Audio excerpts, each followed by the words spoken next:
வணக்கம் நண்பர்களே. ஒரு வீட்டில் அண்ணனுக்கும் தம்பிக்கும் சரியான சண்டை. அண்ணன் தன்னுடைய வலிமையை காட்டுறான். உடனே தம்பி சொல்கிறான், ஆனைக்கு ஒரு காலம் வந்தால் பூனைக்கும் ஒரு காலம் வரும். இது சாதாரணமாகவே வீட்டில் சொல்கிற பழமொழி தான். வலியவனுக்கு ஒரு காலம் வந்தால் எளியவனுக்கும் ஒரு காலம் வரும் அப்படிங்கிற பொருளில் இந்த பழமொழி சொல்கிறாங்க.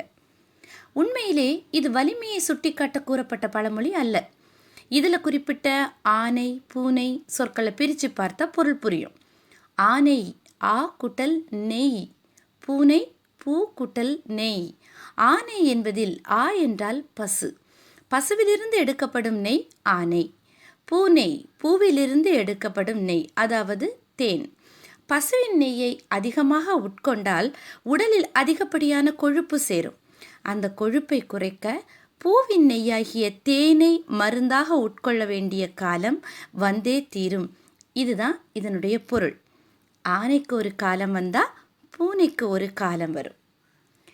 இந்த மாதிரியான செய்திகள் உங்களுக்கு கிடைக்கணும்னா நம்ம சேனலை சப்ஸ்கிரைப் பண்ணுங்கள். நன்றி.